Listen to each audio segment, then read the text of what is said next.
Bonjour à tous, je suis très heureux de vous retrouver aujourd'hui pour débuter notre série de vidéos sur les notions qui composent le droit des étrangers. Et nous allons donc commencer aujourd'hui par un titre de séjour singulier, puisqu'il s'agit du titre de séjour pour étranger malade.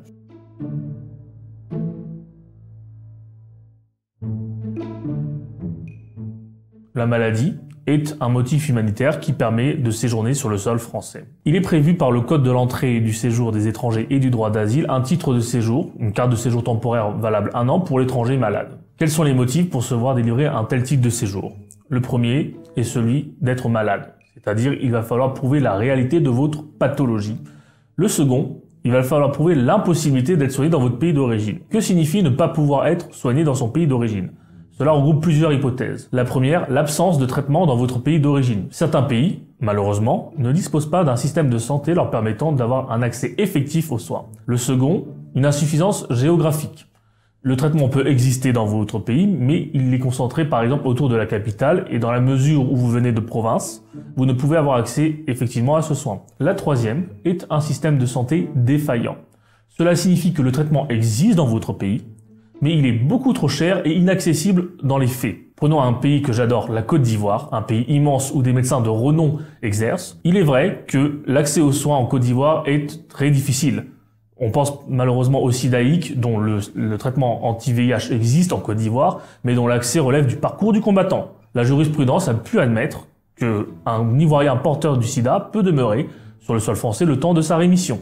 In fine, il sera donc pris en compte la nature de votre pathologie, mais également l'offre de soins offerte par votre pays. Il sera également pris en compte la nécessité de maintenir le lien thérapeutique et la continuité du traitement.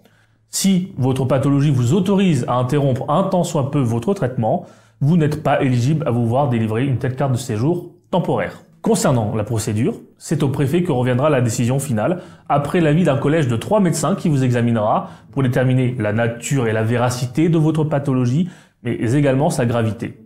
Les médecins sont également tenus d'émettre un avis sur l'offre de soins offerte dans votre pays. C'est donc après l'avis de ces 3 médecins que le préfet prendra sa décision. Si la décision est négative, il sera donc nécessaire de la contester devant le tribunal administratif territorialement compétent.